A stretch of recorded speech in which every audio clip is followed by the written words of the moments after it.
Welcome to the best of 2022, starring Mike. My name is Mike. And Zach. That's me. That's that guy.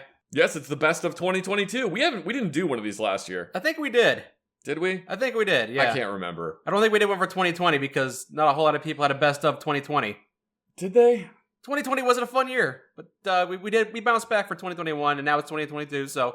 To be fair, I don't think any year has been a fun year since they killed Harambe. Oh, leaning into that meme humor I see. There are people out there today who were born before the Harambe meme was a thing. Yeah, but they're not watching this. Some of them are. Nah, they should be. If you're watching this and you weren't born before Harambe, then you need to watch something. Well, like leave the video on and just leave it muted because like I want the ad revenue, but don't listen to this. No, we already got your click. It's been a minute. So now you can go away. Bye-bye. Bye. Everyone else, this is adult-only chat room. Welcome to After Dark. Even though this video is on demand and you can play it whenever you want. It could be 6 a.m. I don't care. You do what you gotta, man. Yeah. So top 10 list. You ready for that? Top 10 list. Yes, I have a list. Would you like to start us off with your number 10, I suppose? I guess this isn't in really any particular order, but... By the way, we've done top 10 lists like this before, and top 10 isn't like top 10 thing that came out this year. It's like, if we found something we enjoyed this year, be it a game, a movie, a TV show, a life event, a location, whatever, just top 10 whatever. Yeah. Very vague and non-specific. And because this has been a pretty light year for video games in terms of like big name games, probably going to be a lot of other things on the list that aren't games. I mean, I wouldn't necessarily say that. There's been quite a few big name games that have come out. I just didn't pay attention to most of them. I feel like the ones that did come out didn't draw my appeal. They weren't games for me. But anyway. Well, alright, I'll start with, I guess, and these are in no particular order. Oh, yours aren't in any particular order, okay. My number one will be the number one. Sure. But, Warhammer 40k Dark Tide. Oh, I've seen you streaming that one from time to time. What game is that? What kind of game is that? It's a Left 4 Dead type game, or Left 4 Dead-like game. Oh. You basically have a team of 4 people. It's just hordes of enemies. There's different types of enemies, and... the objective is to do a specific thing, whether it's like eliminate this specific boss type target, or destroy this thing, or find this thing. But I've really enjoyed it so far. I've really enjoyed it, but there are quite a few bugs. There are some things that need to be ironed out. So it's a good alpha. It's not early access right now, but it's not early access. I wouldn't say it's an alpha. I would say at this point it's like whatever the next step past beta is. Late beta. Okay. I guess it's actually out. It had a full release, but I really feel like the publisher kind of was like, you release it now for holiday sales. So I think they could have done some work and then released it after the holidays, and it would have been a more polished game. But you had to hit that holiday mark. Gotta get that holiday market, and to be fair, I'm a sucker. I bought it. Sure. But I've really enjoyed it though. It has been a lot of fun. If you've enjoyed it, then it's not really a bad purchase, is it? It's been a lot of fun playing that game. I love that it's got a bunch of the Warhammer lore in there. I love how you're only seeing the Warhammer lore from the perspective of the normal people that would be, because you're not playing as Space Marines. Yeah, you're not playing as one of the very many different races. You're playing as humans in the Imperium of Man. Oh, okay. So you're not playing as Space Marines. You're not playing as the super cool dudes. You're playing as somebody who, up until 1 minute before the game starts, was literally a prisoner in a cell. Oh, okay. It starts off like the Elder Scrolls series. Yeah, it's been a lot of fun though. There's been some really fun moments. You can play as Ogrins, which for people who don't know, Ogrins are humans, but they're like giant humans. They're ogres, but humans. Do you think that people who aren't interested in the Warhammer 40k franchise would have a fun time with it? I think so, yeah. If you like playing games like Left 4 Dead or Back 4 Blood or any type of 4-player horde survival type game, then yeah, you're gonna love playing this. To understand the story of that game, did you have to previously play Warhammers 1 through 39,999? Yes, that is a prerequisite. You do have to play all of those. It is prohibitively expensive, and you also have to own at least 3 copies of every single one of the tabletop minis. And a bunch of figurines in addition to that. That's what the tabletop minis are. No, they're separately sold. Okay, fine, whatever. everybody wears, like, all the Space Marines wear this giant chunky armor. Yeah, power armor. Yeah, they all wear, like, this big chunky power armor that looks like if you took the armor they're wearing in Gears of War and said, that's not extreme enough, and made it bigger. Okay. That's what most of the power... It's inherently pretty goofy. Mm-hmm. I love Warhammer, but the problem I have is with a lot of the Warhammer fans that take it way too seriously. Yeah. One of those fandoms that's kind of insufferable. Kinda, yeah. Like, some of the people... Some people take Warhammer a little bit too... Like, their entire personality is Warhammer 40K. Okay. But yeah, I've really enjoyed Warhammer. I think it's been a lot of fun. It does need some fixes. I'm not saying it's completely problem-free. There are definitely problems with it. I'm willing to acknowledge that, but it's been a lot of fun. You would recommend it still for people that would enjoy a Left 4 Dead style game? Yeah, if you enjoy Left 4 Dead style games, maybe if you have a problem with, like, I paid full price for it. I enjoy it. I have no regrets with it. It's crashed on me quite a few times at this point, but they're slowly getting the bugs worked out, and I've really liked playing it. Okay, sounds good.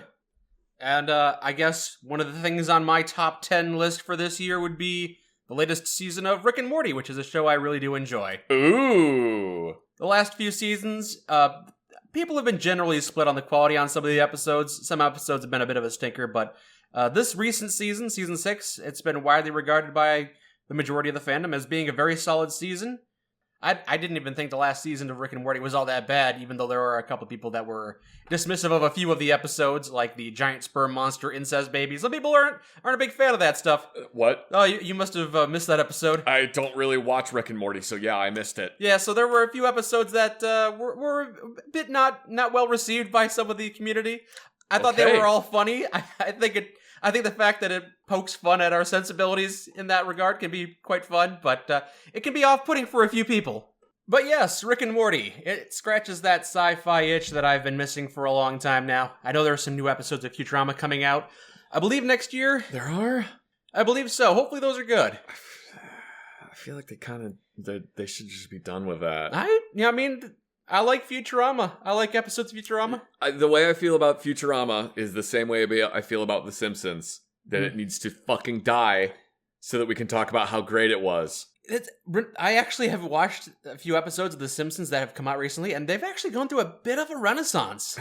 All right.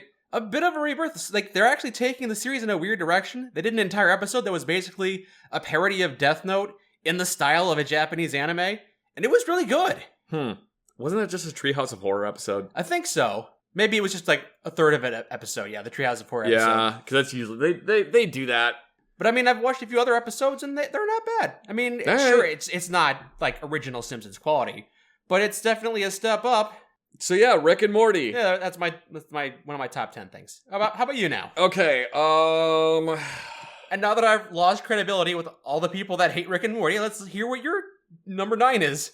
My number 9 is Elden Ring. I'm honestly surprised it's not your number 1. I thought Elden Ring was going to be higher up on the list for you. No, I feel okay. So, and now that you have lost credibility with everyone that likes that, I'm about to lose credibility with everyone that loves Elden Ring. It does seem to be beloved by a lot of people. I really like Elden Ring. I think it's a lot of fun, but You think it's a step down from Bloodborne? Do you think it's a step down from Dark Souls too? No. I don't think it's a step down from Dark Souls. I don't think it's a step down from Bloodborne either, but I prefer Bloodborne more. Bloodborne is still my favorite game of all time. Elden Ring has not supplanted it. The reason for that is I feel like Elden Ring, it's great. I really like playing it. It's a lot of fun. It needed some more editing. You need more work put into it. There are 160 some odd bosses in that game. There are 9 bosses that are unique. 9. All of the other ones, you fight multiple times. So a boss that you fight at the beginning of the game turns into like a random enemy you would find in the world later. When we played it together, yes, the giant gold dude that was on the horse. Oh yeah, the guy who's there. The Sentinel, he's the very first boss you come into the area for. You're like, I think I can take that guy, and he destroys you immediately. Yeah, and you can't take that guy. Yeah. You fight that dude multiple times. Okay. There's another enemy. I am so sick of fighting an ulcerated tree spirit. I want to throw up every single time I see one. Before I let you continue, let me ask this question. So you're fighting the same enemies over and over, the same bosses. Do they change anything up? Nope. Do they add more moves to their repertoire? They do not. Nope. It's the same boss. Hmm. That's one of the problems I have with Elden Ring. It's the same boss over and over and over in different areas. I see. I get sick of you fight Margit 3 times? 4 times? I can't remember how many times you fight Margit, the Fell Omen. Mm-hmm. You fight him multiple times. And they could have changed up stuff, but they kind of didn't. Mm-hmm. It's the problems I have with Elden Ring are the same problems I have with every open world game. Where at first, the world is absolutely massive. It's huge. Once you figure out where everything is, it becomes a lot of empty space, or it becomes a lot of things with empty space in between them. So you feel like the transition to an open world game has hurt the series, the genre? Not necessarily. And again, it's on my top 10 list. I liked it. I like playing it. I thought it was really good. I just feel like it could have used a little bit more editing, paring out some of the things that weren't necessary. So you think the transition to the open world format would have been fine, but they missed a few things? I feel like they went for quantity over quality with some of these bosses. Okay. That's why it's not in the number 1 spot. Otherwise it would be, because it's still a great game. Yeah. But it's got some flaws. There's something interesting about the game, which is with, I've noticed, because I watch a lot of speedruns. I watch a lot of people do speedrunning. I've heard from multiple speedrunners that they don't particularly enjoy speedrunning Elden Ring because the setup is so long. Oh, because it takes so long to get out of the prison and build your character? It takes so long to, like, if you're doing a challenge run in Elden Ring, or if you're doing just a speed run in Elden Ring, it takes so long to go from the starting area to this point, to this point, to this point, to this point, to this point, to this point. Okay, now, that's 45 minutes down, and your setup is complete. Now you can start playing the game. So speedrunning that game is difficult simply because of how large the open world is? Because there's a lot of going from here to here to here to here to here to here to here. I see. So, I think that's kind of annoying, and I never like it when publishers or developers rebalance a game for PvP.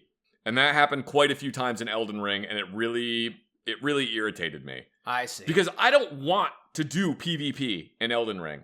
I don't ever want to fight against other people. You're describing the instances of people, other players who join into your game and challenge you to a one-on-one fight. If you summon, and I realize that now there is a mod for Elden Ring on PC, so that you can play it with someone else. You can both ride Torrent, the horse. That sounds nice. And you can't get invaded. Mm-hmm. Because the thing with Elden Ring is you can only summon someone to help you fight a specific boss. You can run around in this whole area, but you can only run around in the area where that boss would be. And once you fought that boss, you cannot summon the person back there to help you again. This mod makes it so that you can both run around. All right, that sounds like a fun... the entire map. It's a great mod. Yeah. I don't own it on PC. I own it on PS5. Yeah, so you can't play it. So I can't use that mod. But if you summon somebody, normally, you will probably get invaded. Mm-hmm. Yeah, I got invaded once or twice in the few times that I played Elden Ring, and I just died, and was like, yeah, that sucked. I don't like that. And I really don't like it when there's a specific weapon that I'm using that I really like using because it's really good for just playing in PvE, and then the developer nerfs it because it's too good for PvP. Mm-hmm. So they nerf it to balance it out, which now means that it sucks in PvE. I hate it when stuff like that happens. It drives me nuts. They did that with a couple weapons in Elden Ring, and it really annoyed me. I see. Anyway, now that I say that, I feel like I was like, yeah, this is my top 10 best game. Here's all the shit I hate about it. You could probably describe all the things you liked about it, too, if you wanted to, but those are the flaws that... Those are some of the flaws that made it so not on my top 10. The game itself... Not in your top 5. It's in your top 10. In my top 10. The game itself is gorgeous. It looks amazing. All the armor looks super cool in that game. It's got a really interesting story that I'm actually invested in, and I want to learn more about it. Mm-hmm. The environments look awesome. The whole game is just incredible. But it could have used some editing. The gameplay is still tight? Gameplay's still good, yeah. All right. Yeah. What's your next one? What's your number 9? Before we move on, on the topic of recurring boss battles that don't actually change in every subsequent fight, I guess I'll bring up Hades right now, which almost made my top 10 list. Ooh. You know, a week ago I wouldn't have even thought about it, but Hades is one of those... It's a roguelike game, you know? It's one of those... Isn't it a roguelite? It's a roguelite game, and for those that don't know what that means, because it's kind of it's not self-evident what that means. Yeah. But basically, you die, you go back to start. You die, you go back to start. That's a roguelike. And then a roguelite as in it's lightly like a roguelike, is a game where you die, you go back to start, but you're slightly stronger. You die, you go back to start, you're slightly stronger. So yeah, in a true roguelike, every time you die, you go back to the start of the game and you lose everything. Right. The only thing you've gained is knowledge and maybe more practice in how to beat the levels. But with like this game, it's a roguelite with a T, which means you'll eventually beat it if you bang your head against the wall enough. Yeah. And I'm not a fan of roguelikes and roguelites. I gave it a try a year ago. I played it for 2 hours and I was just kind of done with it. And then I gave it another try this week because I saw the sequel was coming out. So I decided to give it, I'll give it another try. And I played it for 2 hours and I thought I was done with it, but I kept thinking about it and it kept on luring me back. And then I'd play it for an hour or two, get frustrated, walk away. Then I'll think about it later and I'll come back to it. It's kind of addicting in that way. Yeah.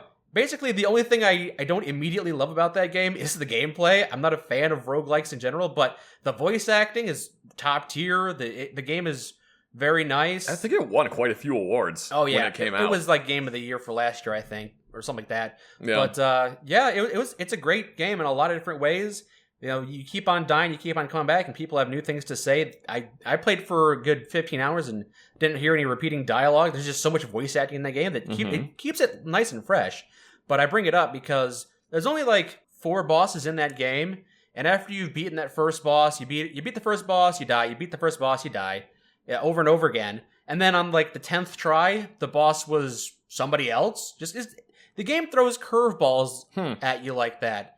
And like the second boss, I beat the second boss, die. Beat the second boss, die. Then I come back, and the second boss looks a little different, has some new moves in their repertoire, plays it a bit differently, have to adapt to their new combat style. See, it would be nice if Elden Ring did that. Yeah, exactly. So if they could take a page from Hades' book, would keep things fresh and interesting, because in Elden Ring you die a lot again. To be fair, like the final time you fart, yeah, the final time you fart, you shit your pants. And then you die. The final time you fight Margit, he does have different moves, but he's one of the only bosses I can think of that does that. Yeah. Most of the other bosses, you fight them multiple times, their moveset never changes, you're familiar with their moveset because it's just the same thing over and over again, and I just wish that there was quality over quantity. Fair enough. What's your number 9? A TV show called Little Demon. Have you heard of this one? I have never heard of that show. Yeah, it kind of went under my radar too. I pulled up Hulu one day and that was like on the top of the list. I think it's Hulu. Anyway, I watched the show and it's like, the premise of the show is a small girl, a young girl, has the spirit of the Satan in her, and she's got all these demonic powers. Oh, I think I saw ads for that show. Doesn't And Danny DeVito is Danny her father. DeVito plays Satan. Yeah, Danny DeVito plays Satan, who is her father. Yeah. And the show is fun. It's a lot of quirky, fun stuff. They probably don't show this very often, but the mother of the titular character is real badass. I don't want to spoil too much about this show, but yeah, the mother is jacked, and she's got all these tattoos, and oh, it's funny. She's really knowledgeable of how occult stuff works. No. So she's got some chickens. She's just like a demon hunter. She's just got chickens in her backyard and acts like they're for raising eggs, but she just needs a chicken to cut the head off every once in a while to perform a dark ritual. Oh, goodness. She kicks ass, and Danny DeVito's out there making wisecracks, and it kind of caught me by surprise. I took an episode or two, and it kind of hooked me. It was good. Neat. It was a fun show. See, you don't watch movies. I don't watch TV shows. Yeah. So basically, if there's like any TV show that's come out and someone's like, have you seen this? It's really good. I don't know what the hell you're talking about. I haven't watched TV in like 10 years. At the same time, there's also so many TV shows. I don't watch all of them anyway. But yeah, you're definitely more well-versed in TV shows than I am. Specifically adult cartoons. Yeah. And this is kind of an adult cartoon. You can't watch it with your kids because the mother is quite frequently performing rituals without a shirt on, so... Goodness. Yeah, there you go. You got some draw there. Maybe I'll have to watch it then. Yeah. There are other reasons to enjoy it, but yeah, it's fun. All right. So you're, number 8 now? Yeah, I think it would be my number 8. All right. What's your number 8? Trombone Champ. The Trombone Champion video game. It is on my number 8 purely for no other reason that I have not laughed so hard at a video game in so long. It's been years since I laughed so hard I thought I was gonna throw up. You have found a rhythm a rhythm game you enjoy. It is so fun. I really need to start modding that game just to play like weird songs. Mm-hmm. I've seen a lot of weird. I saw One Winged Angel performed by Sephiroth. Yep. And the trombone actually impales Aerith. Yes, I've seen that one. Somebody did one of Big Enough, the song of the screaming cowboy, like where he's superimposed and it. Yeah, that they did that, and like it's just the trombone going. It's great. I need to mod the game just purely for those things. Mm-hmm. I had not had so much fun I remember I think I streamed that game. My first time I played that game, I streamed it. Mm-hmm. And I was dying. I still hadn't gotten my mic quite right. So there's whole sections of me streaming that game where you can't hear me because my mic is clipping out because of how hard I'm laughing at the game. It was absolutely incredible. If you have not played Trombone Champ, watch videos of it and then play it. It's so good. Trombone Champ even has like Dark Souls references in it. Oh yeah, it has other video game references in the like screens. when you like quit out and then start it back up, it just looks like Dark Souls. And it's like, oh yes, the trombone. And it's just... Anyway, yeah, I love that game. So that's my number 8 is Trombone Champ. It seemed like a bit of a gimmick game, like it would have worn out its welcome after a few hours. And for some people, it might be like that, but not for you, huh? I haven't really played it. I haven't really played it since then. I've played it like a couple times. I go back and kind of just noodle around in it for a couple minutes, but it's on my list purely because of that initial joy at playing that game was a sense of childlike joy that I have not experienced in years. All right. Glad you were able to enjoy it. Did you play the trombone when you were younger? What instrument did you play? I played cello. Cello, huh? Yeah, I played cello in orchestra. I see. And then I quit because my orchestra teacher got mad at me because I couldn't read sheet music. I could only play by ear. Really? Yeah, You were a savant. I could only play by ear. I couldn't read sheet music. So the first like 2 or 3 times they would play, I would just kind of like listen and kind of pretend, and then eventually I'll be like, okay, so it's here. I got it now. I get it. I understand what I'm supposed to do. And my music teacher was really mad at me that I couldn't read sheet music, and I also couldn't tune my cello properly. Okay. So I quit because she wouldn't stop like yelling at me. So real life playing trombone, thumbs down, but Trombone Champ, thumbs up. Yeah. Okay. Take that, Elden Ring. You got beat by Trombone Champ. You got beat by Trombone. You know what? There is something to be said for a game that makes you laugh as hard as that one did, and Elden Ring did not do that. Okay, fair enough. Number 8 on my list would be Subnautica. Ooh. It's a game I tried this year. I don't know if I tried it earlier and didn't get into it, but I'm not a big fan of, base building, crafting, open world survival games. There's a lot of games like that on the market, but Subnautica was very beautiful. Subnautica was a very lovely game. Yeah, you're not really a survival crafting gameplay person. I feel like I've become a lot more narrow in terms of scope of games that I enjoy. And open world survival I've played a fair amount of them. They've kind of lost their luster, but Subnautica was just such a dang beautiful game. I'm not a huge fan of survival crafting type games. I mean, I played Minecraft when it first came out. Yeah. I remember being in college and Minecraft came out and was like, oh my god, this is amazing. But yeah, I'm not a huge fan of survival crafting type games. Just because, like, you start out the game and you're literally wearing a loincloth and you're punching a tree to get sticks, and like 3 hours later you have a freaking AK-47. It sounds like so many games that are out there. I've played other games like that. I played Valheim. I may have played a little bit of The Forest. There's so many games out there that are like that it's very difficult for them to hold my interest. I think The Long Dark, which is less of a base building game and just a general survival game. That's more of just a survival game than a survival crafting game. So Long Dark is still up there, and I guess now Subnautica. But I never beat Subnautica either. I played it for, I believe, about 20 hours, and then I just couldn't be bothered to get to the end because it became too much of a slog. Yeah. But is it one of those games that you think you could go back to and then just start over again? Oh yeah, I'm sure a lot of people do that. Yeah. I'm sure a lot of people love to see what new bases they build. On the topic of never actually beating it, if you go on the PlayStation Network and look at the percentage of people that have gotten trophies, do you know how many people have actually made it to on PlayStation, how many people have gotten the trophy for like max level in Skyrim? It's like 5%. 5% of all people who play Skyrim make it to max level. Not surprised. I'm sure a lot of people go back and after playing the game for 40 hours, they've had their fill. They come back in a few months. They start a new character. Yeah. So it doesn't surprise me that, like, you never beat Subnautica, because, like, I'm sure that happens to a lot of people. They get the game, they play it, they never actually beat it. They just build, like, a base or something, and then, like, a month or two later, they go back and play it over again. But that's not me. Like, for the most part, games fall into two categories for me. Either I'll play them for 2 hours and realize that they're not my cup of tea and I'll move on, or I'll play them for 2 hours, realize I really enjoy them, and I will beat that game.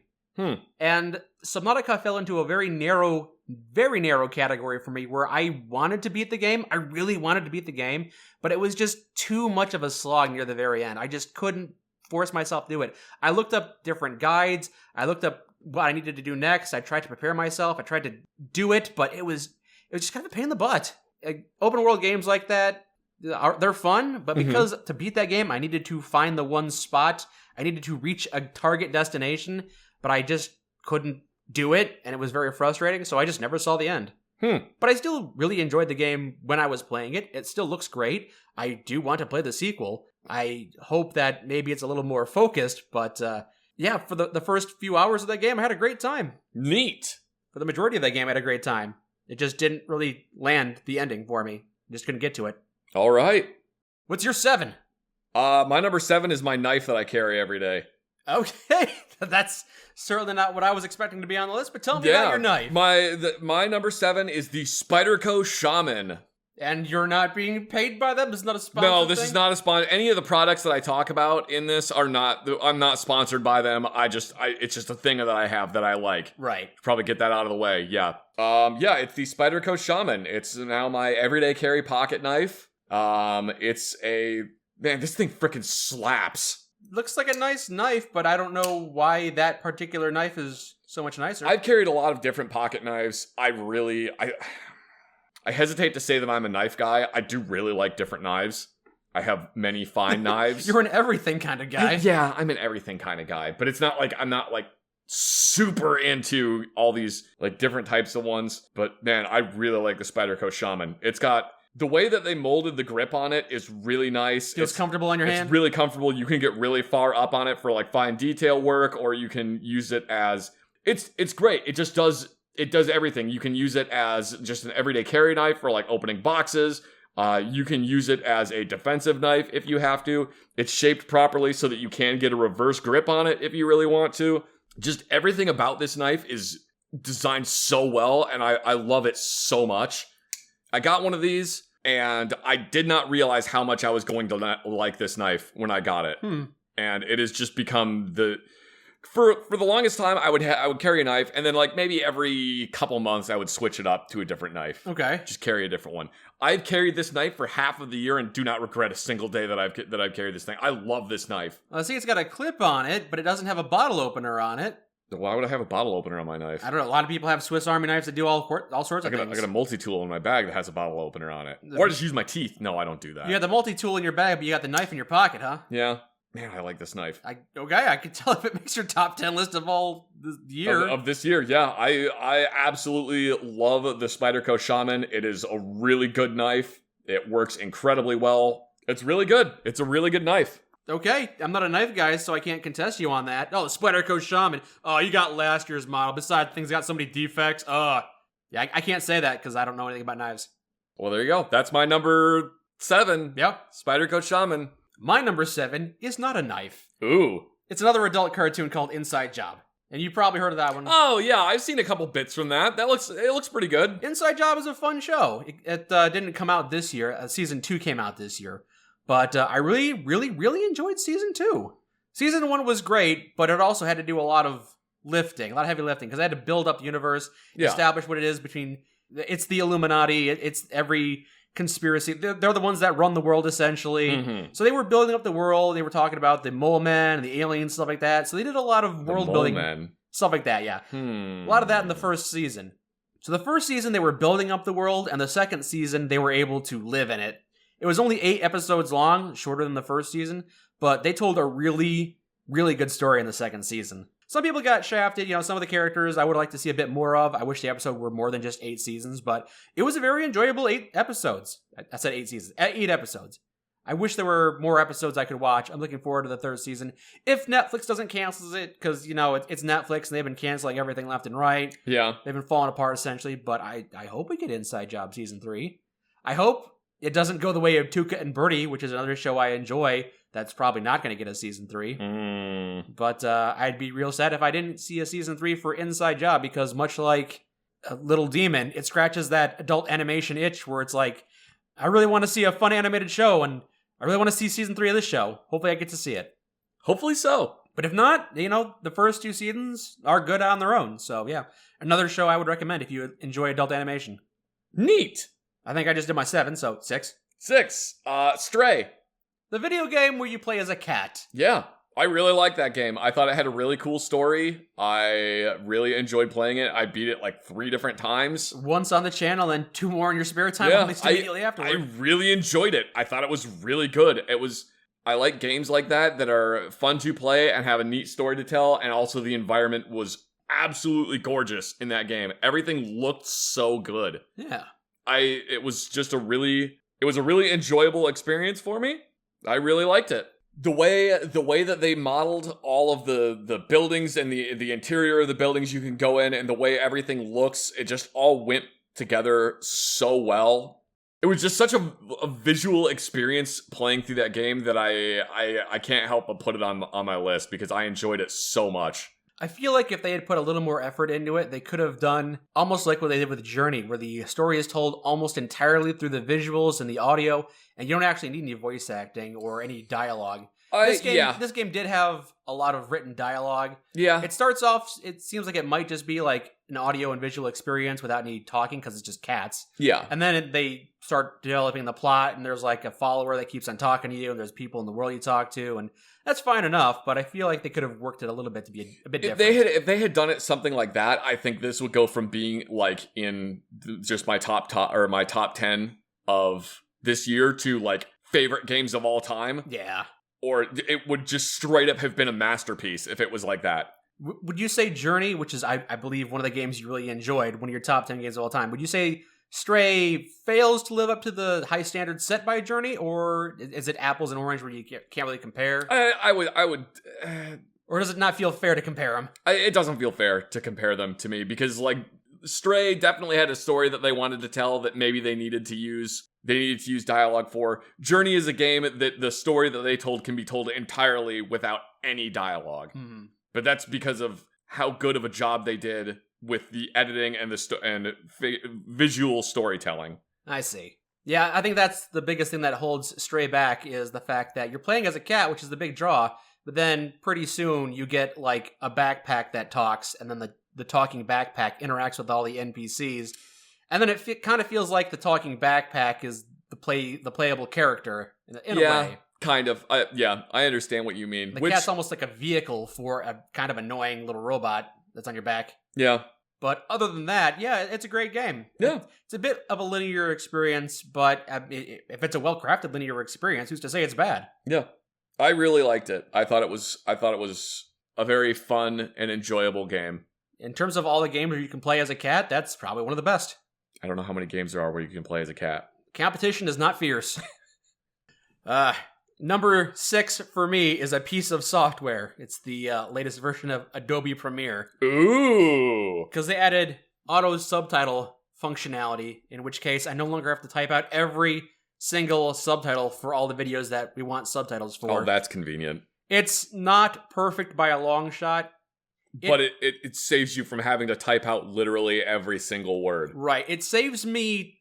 it doesn't save me time, because I do have to correct basically every single thing that it does, because there's always errors. It can't pick out everything. It's not perfect. It's still learning. This is either the first year or the second year they've had this functionality, so it's still not great. But it does put less strain on my hands because I do not have to type out every single sentence. I just have to correct punctuation, spelling here and there. Yeah, it's definitely eased my workload. Hasn't made the workload go by significantly quicker, but it just makes subtitling things a lot easier. It's not exactly the most exciting thing. But it worked. I was going to say, one of the things that was going to be on my list that I ended up removing to replace it with something else was the Herman Miller Mira 2 chair that I have. Okay. Which you also have very nice. I think they're the Aeron? I can't remember. The office chairs are sitting in? The Herman Miller chairs that we have. Because fortunately, we found it's a furniture store that they sell really expensive office furniture that is like, there's like a minor defect in it that doesn't affect the way the chair works, or like there's a scratch in it or something. Yeah, it's a garbage pile of chairs that are all functional, but they have like a scratch on them. Yeah, I mean, I wouldn't say a garbage pile, but yeah, it's like, oh my God, it helps so much just having a nice chair. Mm-hmm.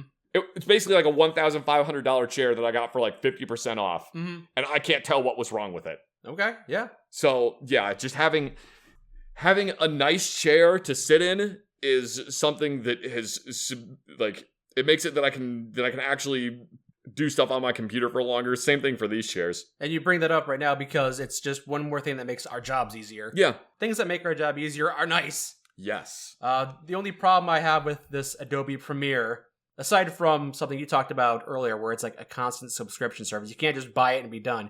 It's like $10 to $20 a month. Yeah. Every month, which is kind of annoying, but yeah, I do appreciate that they're constantly updating it and giving me new features to work with. The only downside that I really wanted to bring up is that I've got two versions of Adobe on my computer, 2017 and 2022. And the reason I've kept 2017 on my computer is that Adobe 2017 runs smoother, and the newer version, which has the subtitling functionality, really stutters sometimes.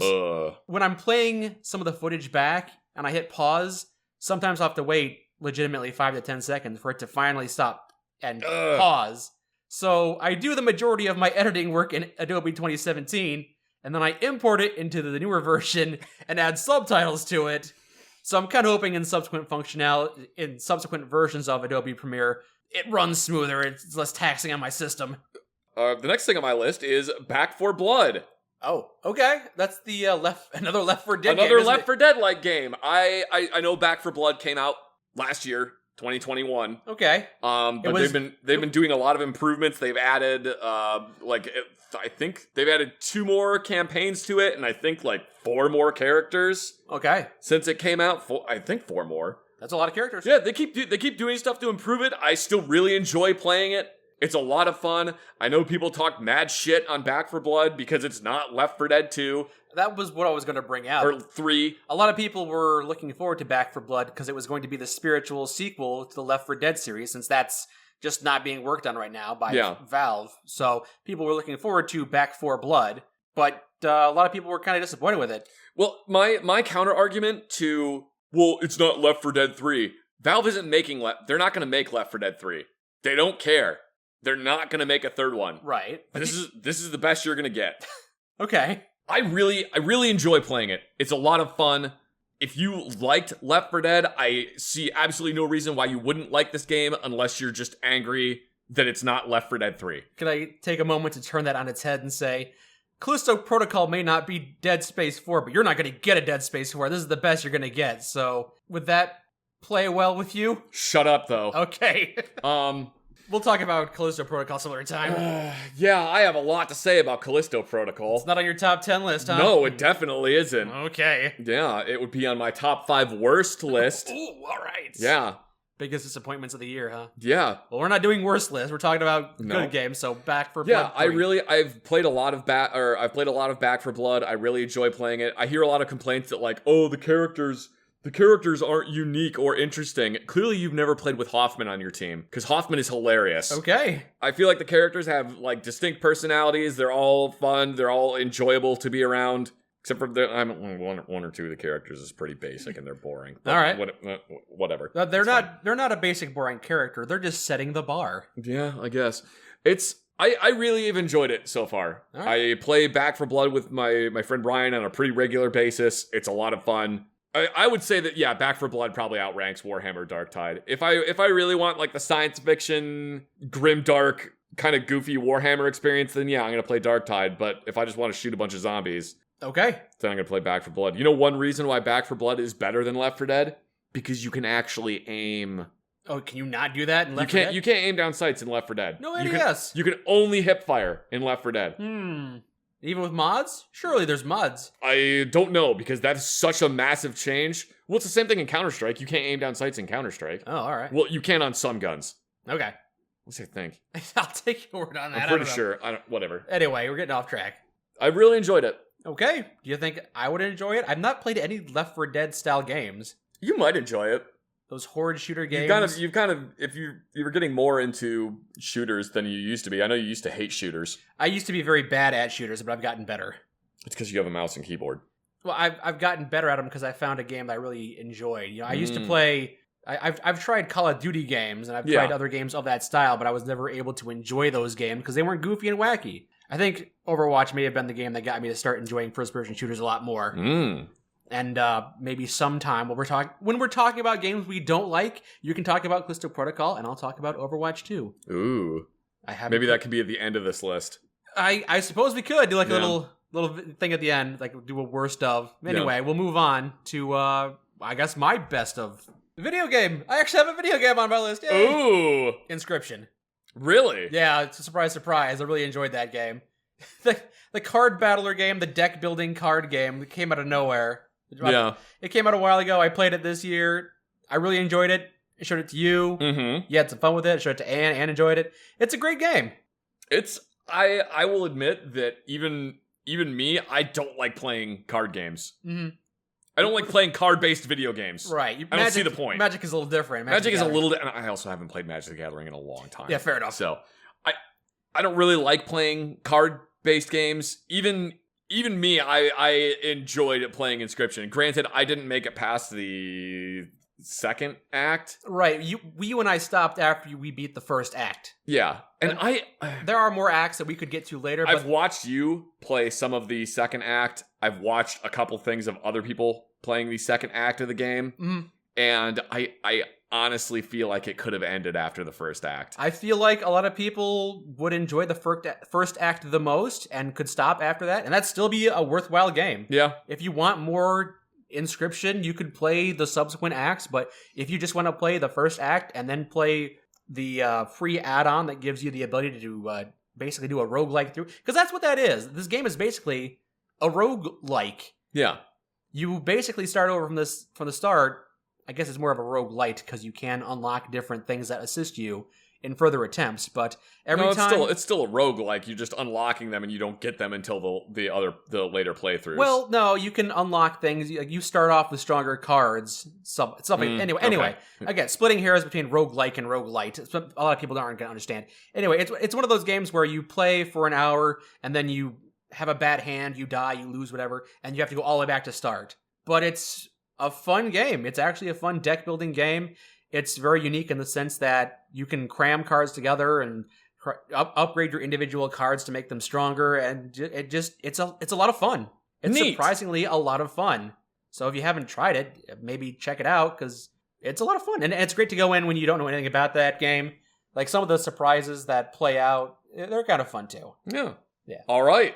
I'm not sure if you have any interest in playing the subsequent acts, but yeah, you play the first act, and the first act is the best act. Yeah, we could probably play some more at some point in the future. Yeah.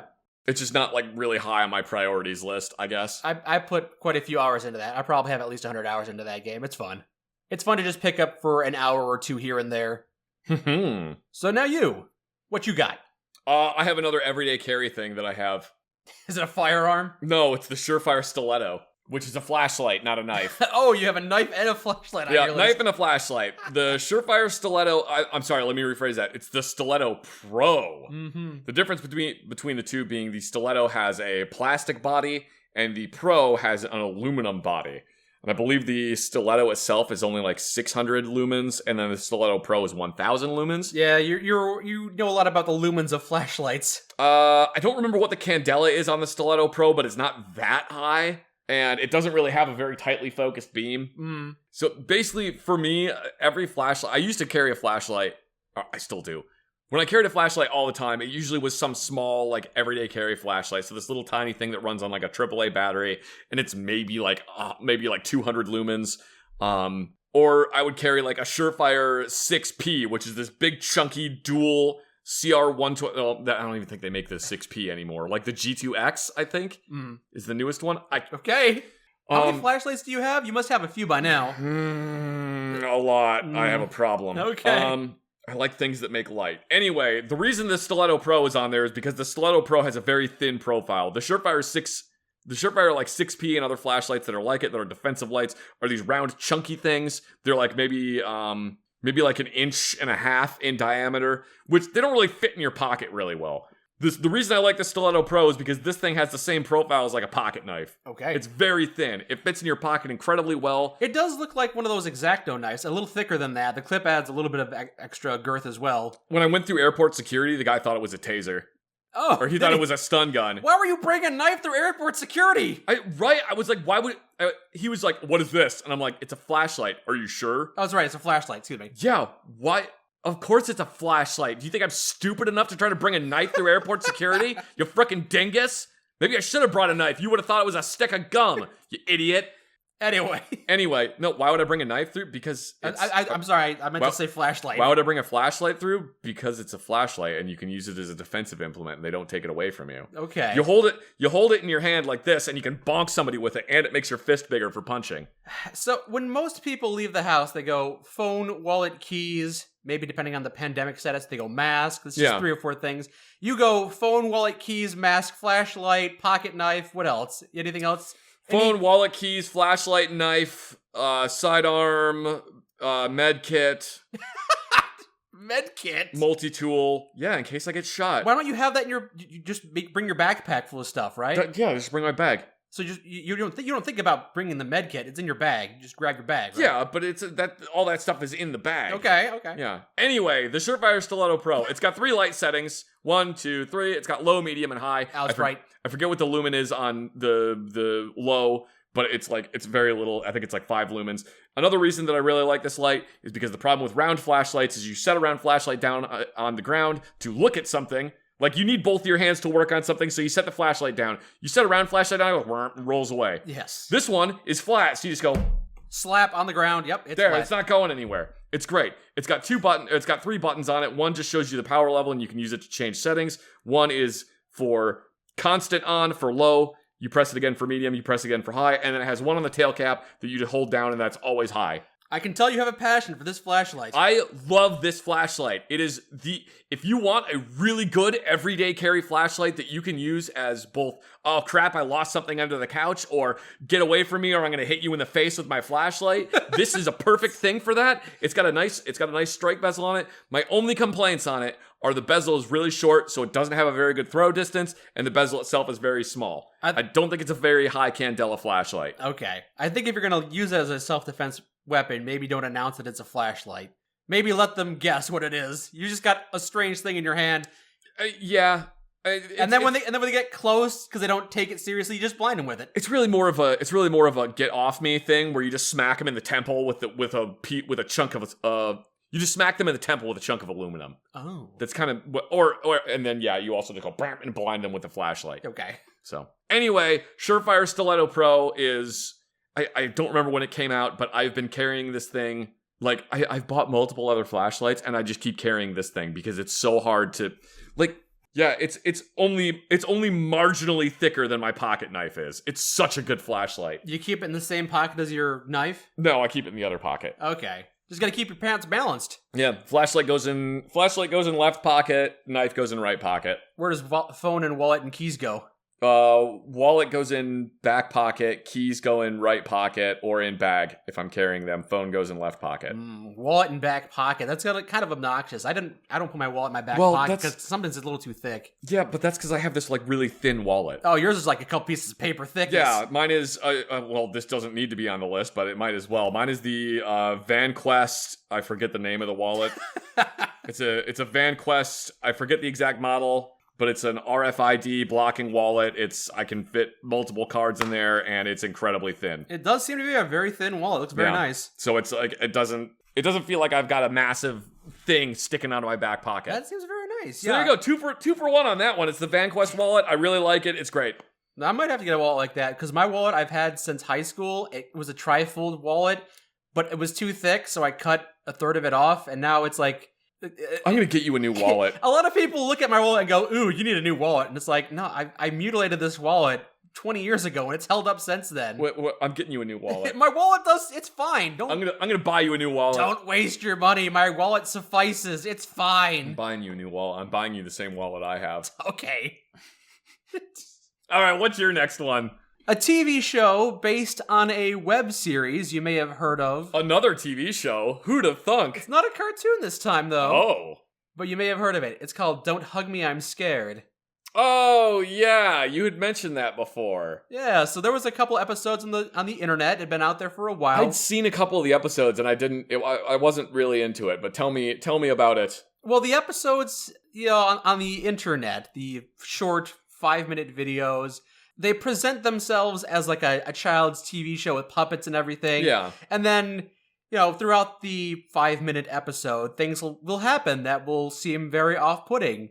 And sometimes they'll be very off-putting, like blood will start smearing off something, someone's face will start melting off. Like, it's one of those shows that lures you in with its cheesiness, and it's like, and then it's like, it gets super dark. Mm-hmm. It's kind of cheesy and jokey like that. But there were 6 episodes of the show produced for TV, and they're really fun. Neat. They have a lot of fun moments in the TV show. I don't want to talk about it too much. Yep, there's only 6 episodes, so if you think it might be interesting, you should definitely check it out. They've each got some fun songs. So I watched a couple episodes of the internet version of that, and you know what it reminded me of? What was that? Wonder Chosen. I've not heard of that. Did you ever? It was on MTV. It was basically like Sesame Street. They had animated segments. They had segments with puppets. One of my favorite bits from Wonder Chosen is they had this puppet. It was basically like their version of Elmo. Mm-hmm.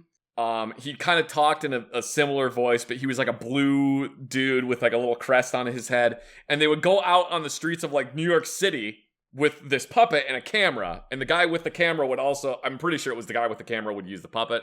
And the puppet would just irritate the shit out of everybody. And there's one where the guy is like, stop filming me. But he's like walking towards the camera and the camera's like walking away from him. So he's like, stop filming me.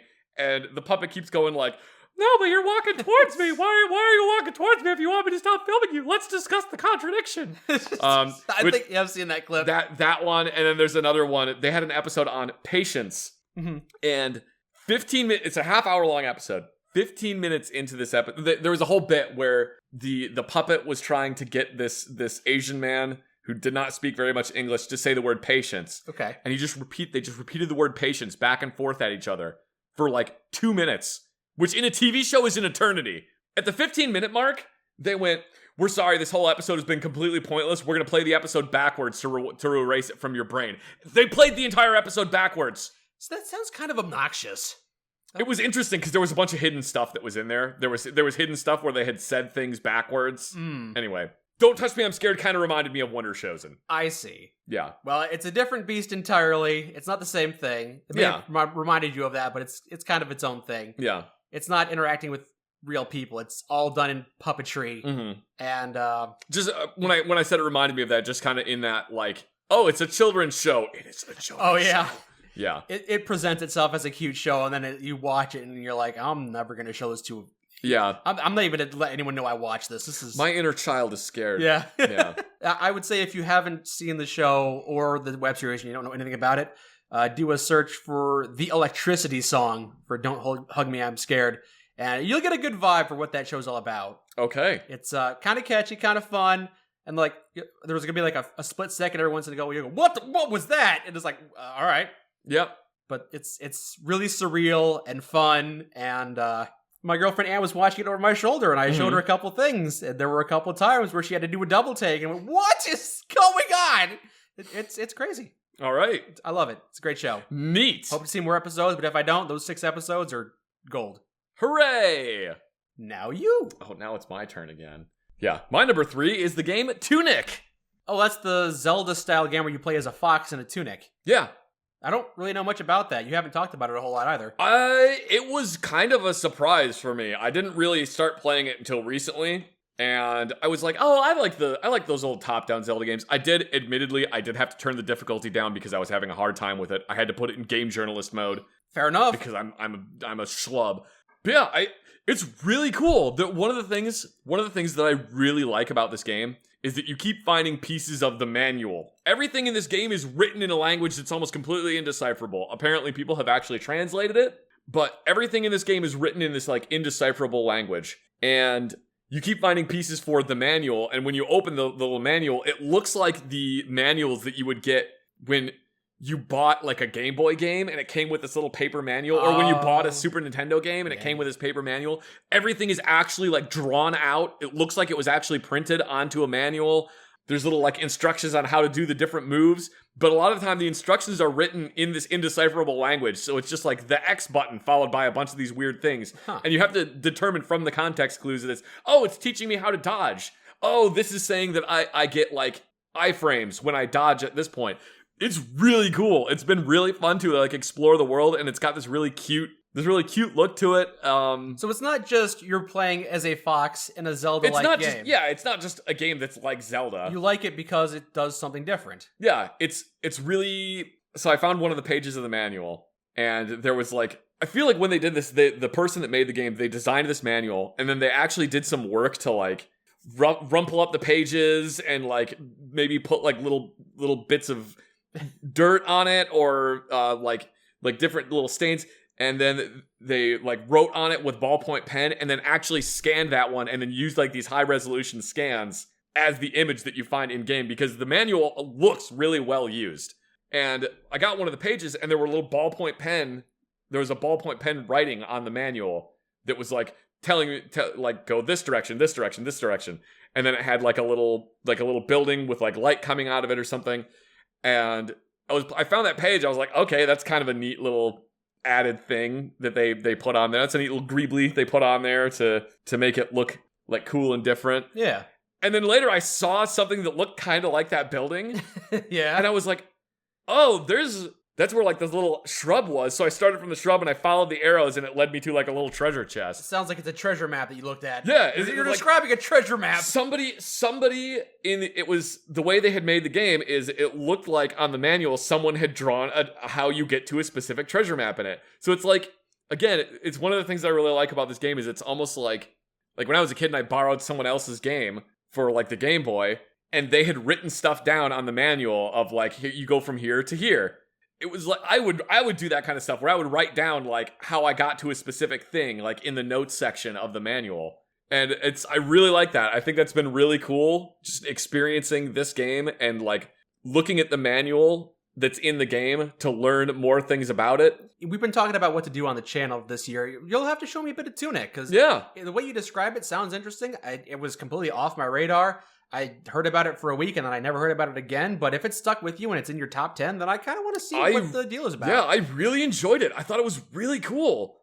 It's one of those games that there's really not any talking in it. All the entire story is described to you through the things you see and the little pages you pick up in the manual. Okay. Yeah, it's really neat. Intriguing. Yes, indeed. Very well. And also, I love Zelda games, so of course I would love this game. You know, I've not really played much of Zelda games. I've never beaten a Zelda game. It's understandable. Sometimes they're kind of convoluted. So the first one of my top 3 is probably something you might not agree with immediately off the bat, but I was going to put it on the list anyway. It's Fallout New California, which is a mod that came out many years ago, but we just got around to this year. And I know you didn't have a fun experience with it. You can't see it, but I'm looking at Mike very disparagingly. You're giving me a bit of a scowl, yes. All right, why is New California in your top 3? I think it does a lot of things right. Much like in the same way that the Frontier mod that we played through last year had a lot of great things to show and a lot of great RPG aspects. It does Fallout better than a lot of modern Fallout games, and I feel like New California does that as well. I'm planning on eventually making a video essay on this. I wasn't originally, because this came out a few years ago. New California came out a few years ago. The hype has all kind of died down, so I wasn't going to do a video essay on it. But the more I learn about it, the more interested I am, and the more I want to show off, because there's a lot of branching pathways. And if you know me, you know I love branching pathways. Mike loves branching pathways more than he loves a well-written story. Not wrong. 100% true. And because the inverse is true for you, because New California's story is so bad, you do not have a fun time with it. It needed a lot more editing. Yeah. It needed a lot more done to it. I'm not gonna shit talk New California. That's not what this is about. And I will agree with you that it actually does some stuff better than modern Fallout games. Yes. Which, once you've played through Fallout 4 enough times, you realize that game really pigeonholes you into, they want you to do the thing. Fallout 4 is basically every single quest is go to this place, kill a person, and come back. To be fair, Skyrim does the exact same thing. But it's because Todd Howard doesn't actually know how to make different games. Fallout 4 and Skyrim are kind of simple in the way they do design quests. They both fall flat when compared to New Vegas. So to see a mod like the Frontier or New California have some great quests in it with branching pathways and multiple ways to resolve them, that really appeals to me. It really scratches that Fallout itch that the Fallout games don't actually do anymore. I'm glad that you enjoyed it. I didn't particularly enjoy it. I'm glad you're getting so much more mileage out of it. Sure. I understand why you like it more. It's just not, I wouldn't have put it in my top. I completely understand. I would not fault you, because we had a kind of a rough experience with it on the channel. But now I'm doing a second playthrough of it, and in the process of getting footage for the second playthrough and in preparation for the video essay I eventually want to make about this mod, I'm learning more and more and more about it and how many different obscure pathways there are, how many secrets are tucked away here and there. I pull up other people's playthrough of this game and watch them play through it and see like an entire section of game, an entire like hour-long chunk of game that I didn't even know was actually in there. So many different things. So many things are hidden in that game. So many secrets are distributed throughout the entire thing that, even though it's very clearly unfinished, didn't really get the development time that it needed, didn't have the best writing. They had 2 people working on it. I mean, what are you going to do? Yeah, it's definitely got a lot of flaws, but I feel like it's worth pointing out all of the amazing things that it does and some of the awesome stuff that I found with it. And hopefully I'll be able to finish a video essay on that sometime this year, because it's great. All right. It's great in a lot of ways. But by this year, you mean 2023. That's what I meant, yeah. I don't plan on getting it done in the next few days. Yeah, anyway. My penultimate. Yo! Ooh, there's a fun word. My penultimate selection for top 10 of this year. Second to best. Is the Brugger and Tomet TP9. It's a firearm. It's a gun. Of course it is. I'm not going to go into... If you watch our Fallout 4 videos, which I know you probably do. How did I not see this coming? You had a knife and a flashlight on your top 10. How is a firearm not going to be on there? How is a gun not going to be on there, Mike? Come on. I thought you might have been paralyzed by choice because you had too many options. No, it's one that I got this year. I bought the Brugger and Tomet TP9. I registered as a short barrel rifle. I put a stock and a foregrip on it. I actually got the suppressor for it. It is without question, and I do not say this lightly, it is without question my favorite gun that I own. The Brugger and Tomet TP9. The TP9, yeah. Yeah. It's actually, if you watch our Fallout videos, which I know you do, it's one of the guns that I use in Fallout 4. Which I actually had Mike install that mod after I got the gun, and I realized how much I liked it. I have to showcase this for everyone to enjoy. I love this gun. So I'm going to try to avoid doing a whole... gun rant. Gun rant on this thing. Give me bullet points. What's best about it? The TP9 was originally created by Steyr as the TMP. Steyr decided they didn't want to make it anymore. Brugger and Tomet bought the licensing to it. Brugger and Tomet makes it now. They made it better. Hence the name B&T. Yeah. What are some of the bullet points about it? It's a small, compact, 9mm personal defense weapon. You can fit a large capacity magazine in it. Magazines are good. The magazines are, in my opinion, the best double-stack, double-feed magazines that are currently available on the market. Mm. It's such a light recoiling gun. Not as light recoiling as an MP5, but there's a reason that the MP5 is like the best 9mm subgun. Or like the most light recoil. Not as light recoiling as the MP5, but still really good. It's up there. It's the way it functions is goofy because it's a rotating barrel, which is just weird. I love that. I love that kind of weird stuff. It's got a rotating barrel on it. It's a majority of it is made out of polymer. It's just a really well-made, really good 9mm SMG/PDW. You would consider it one of your forever guns you're not going to keep? Oh yeah, no, I'm never getting rid of this thing. Yeah. I've wanted one since I was since I was 14 years old and I played Time Crisis Crisis Zone, which is the gun that you use in that game. It's a TMP. Whatever. You like this gun because it was advertised to you in the Time Crisis game. Well, that was the first time I saw it. And I want to be perfectly clear, it is very acceptable to want a gun specifically because it was in a video game or a movie. Okay. I mean, that's half the reason I wanted an MP5 is because it was in Die Hard. Anyway. And that's why you wanted the Pancore Jacker, because it was in Fallout 2. Anyway, moving on. I've wanted it since I was 14 to play Time Crisis Crisis Zone. It's the submachine gun you get in Resident Evil 4. Oh yeah, it is, isn't it? It's the same one that you get in Resident Evil 4. It's in multiple Call of Duty games. It's in a bunch of other stuff. I've wanted one for so long. I only just got one this year. I don't know why I waited so long. Probably because I didn't realize how easy it was to register a gun as a short barrel rifle and turn it into an NFA item. Anyway, yeah, the B&T TP9 is I've said multiple times, and I do not say this lightly. If I had to get rid of literally every single gun I owned except one, that's the one I'm keeping. I like it that much. You'd have to give up the the 1911. That was been in your family for generations. I still would take the TP9. Damn! Oh. Yeah, it's that much fun to shoot. Okay. I like it that much. All right. I'm glad you enjoy it. Yeah. All right. Your penultimate selection. My second from the top of the list.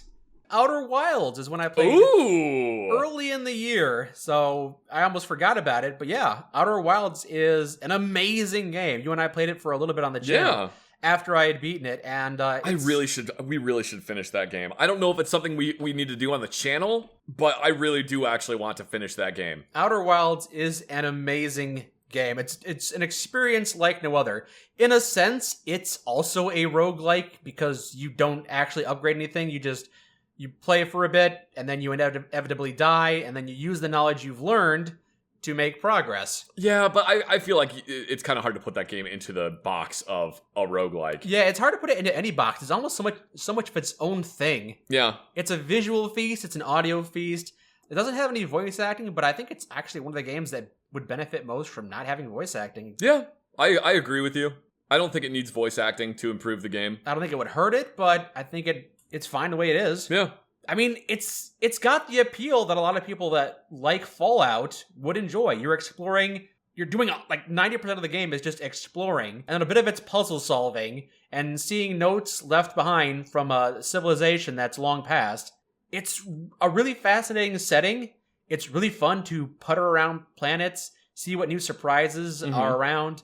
Part of the problem when we played it together was I was kind of mentally having a time at the point where we played it together, which is why I was getting so frustrated with it. But I feel like if I'm in the right mindset, I would absolutely 100% love playing that game. It's an amazing game. When I first played it, I did it for about a few hours, and then eventually I decided to look up a few puzzle solutions. But now that I know that it's the only game of its kind, I kind of wish I had let myself have the full experience and just taken the time to figure things out. Because if you try and rush to that game, you're probably going to have a rough time. You do have to take your time and think things through, analyze the clues in your mind. And the game does give you some hints here and there. It tells you where clues are if you haven't found them yet. It'll tell you what you've found, and it'll try and guide you, but it doesn't hold your hand also. Yeah. It gives you the freedom to explore the entire world, and honestly, if you know what you need to do, you can beat the game in like 10 minutes. Mm-hmm. But you have to find all the answers, all the solutions. You have to figure out how to do it before you can actually do it. Yeah, this is one of the ones I completely agree with you on this, or on the inclusion of this game. Like the other ones, I don't really know about them. Yeah. But yeah, that game is amazing. I think the biggest problem that game suffers from is that it came out the same time as Outer Wilds. It's called Outer Wilds. It came out the same time as Outer Worlds. So people didn't look into it. But unlike Outer Worlds, where people talked good about it was overshadowed by Outer Worlds on release. Yeah. A lot of people talked about Outer Worlds, but then Outer Worlds kind of faded as it was just kind of was mediocre. So it just kind of faded away. But Outer Wilds started off being dwarfed and has built up. Yeah. People sing Outer Wilds' praises, and for good reason. It's a great game. Mm-hmm. Every run has a time limit, and that can be kind of stressful.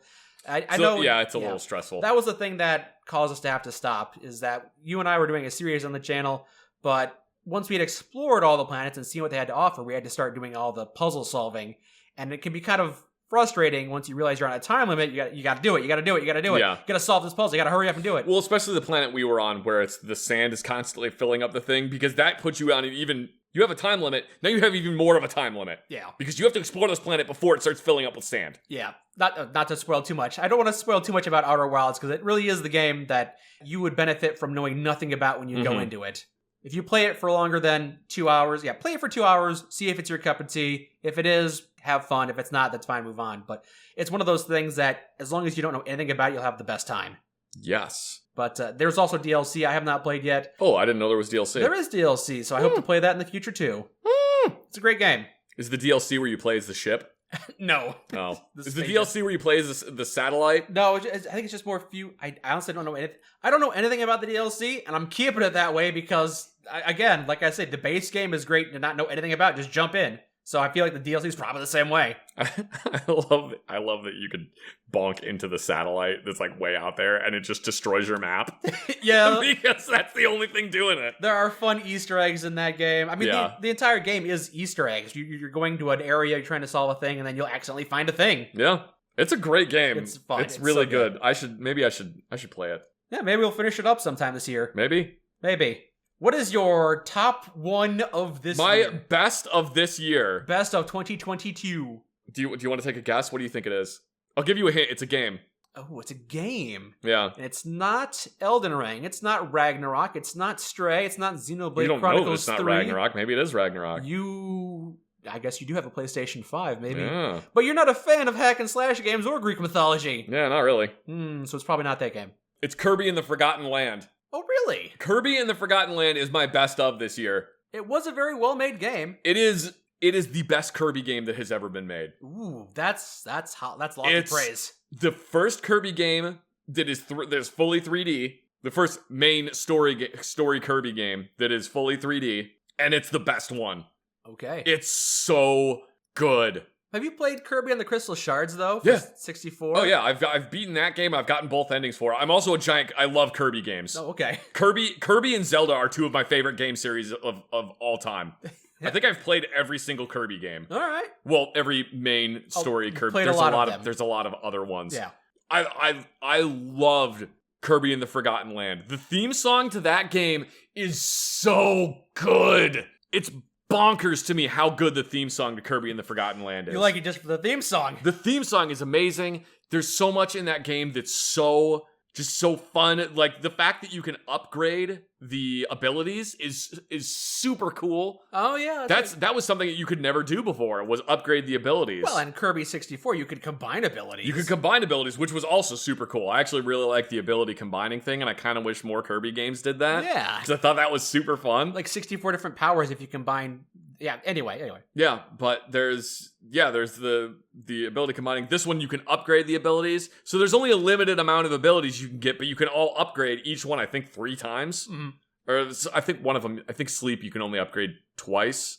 It doesn't matter. It's an amazing family game, too, because you can do it co-op, as you and I did on the channel. Yes, Kirby and the Forgotten Land actually won the Best Family Game Award at the Video Game Awards this year. Oh, I can definitely see why after playing it with you. It was, man. It's one of those games that you can sit down with somebody and just have fun with.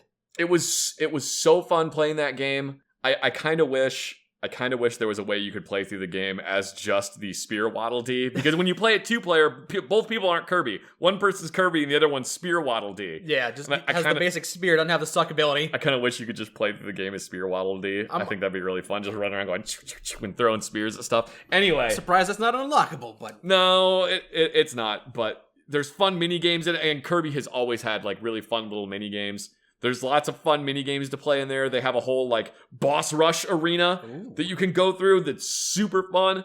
All right. And then each level also has like different little achievements where it's beat this sub boss using this same power. Beat the sub boss using this power, or beat it in 5 minutes. Yeah, each level has like, I think, 4 little sub-objectives that you can complete. And every time you complete one, it unlocks another Waddle Dee, or you free another Waddle Dee. Man, I have not had so much fun playing like a Kirby game It was such a joyous experience. It was such a fun and enjoyable experience playing this Kirby game. Take that, Elden Ring, and also Trombone Champ. You got beat by, I guess no disrespect in being beaten by Kirby. Kirby's pretty iconic. Yeah, it was a really good game. I absolutely loved it. The soundtrack to the game was amazing. Just the gameplay was super fun. I really liked exploring this weird world that Kirby had ended up in. It was a really cute game. And a very fun game. Yes. Didn't quite have the things that I look for in a game, but for a game where you can just sit down, turn off your brain, and have a bunch of pure joy, a bunch of fun with a friend, yeah, absolutely. Yeah.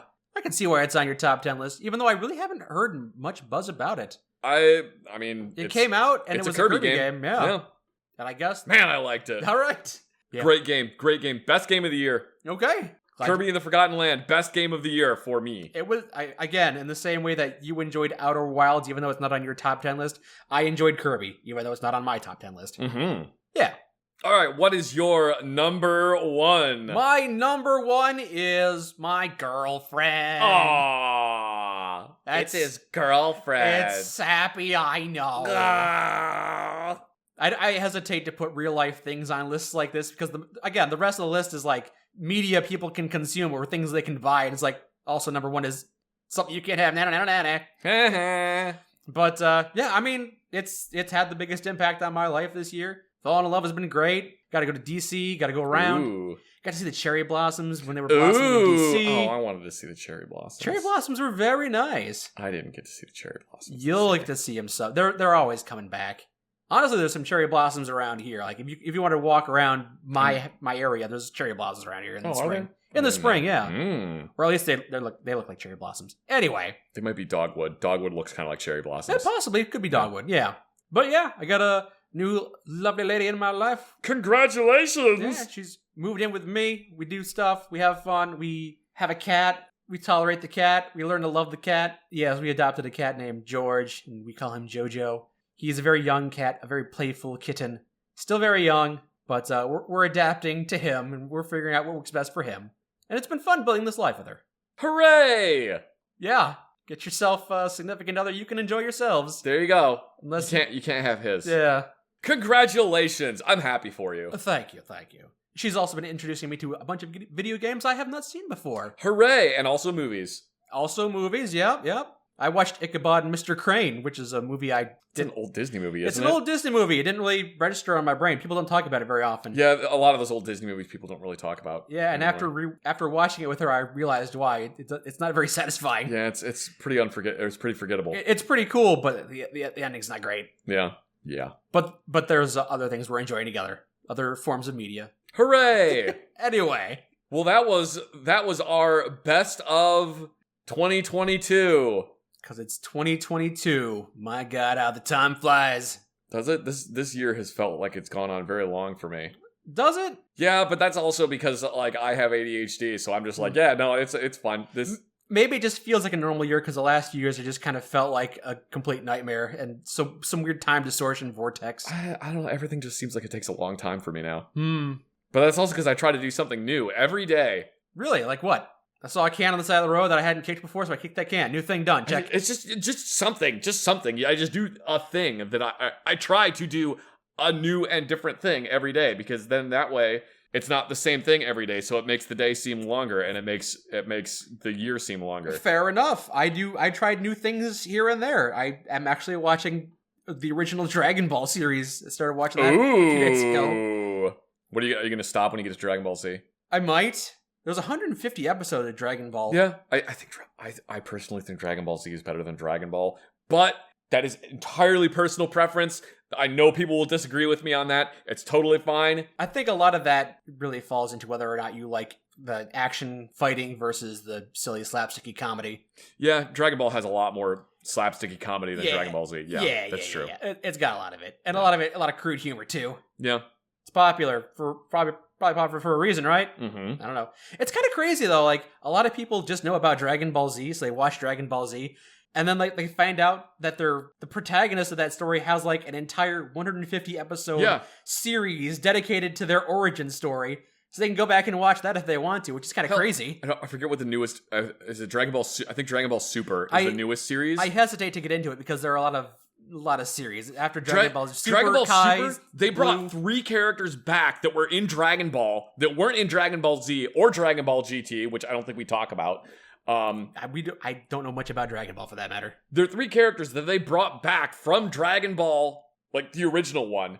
Yeah. So it's just kind of bonkers to me that they just like brought them back into the new series. I think again it's because Akira Toriyama might have forgotten about them. Probably, yeah. Like he forgot about Launch. I forget what her name is. Everybody's named after fruit, or everybody's named after food. Everyone's got a weird name, yeah. Yeah. Kakarot sounds like carrot. Piccolo's like pickle. Vegeta is vegetable. There's an actual word called piccolo, which is it describes a flute. Yeah, but they're all named after like foods though. Okay. So that's why he's Piccolo, because it's like pickle. I see. There's someone named Pilaf. Yeah, the Emperor Pilaf. Garlic. Garlic Jr. Yeah. Cooler. Cool. Yeah. It's yeah. Like how in JoJo's Bizarre Adventure, they're all named after 80s bands. Oh, yeah, all the antagonists are named after 80s bands. Yeah, but in this they're all named after food. Yeah. Or food adjacent things. Yeah, I'm trying a few things. I'm trying to get into a few of the older animes because a lot of the modern animes just don't entice me. Yeah, I don't really do modern anime. I like older anime, and I like manga a lot more than anime. Oh yeah. Whenever people are like, "Oh, what anime should I watch?" It's like, I don't know, dude. I read manga. Okay. That's basically what I do is I read mangas. Okay. I don't really watch modern anime. Mm-hmm.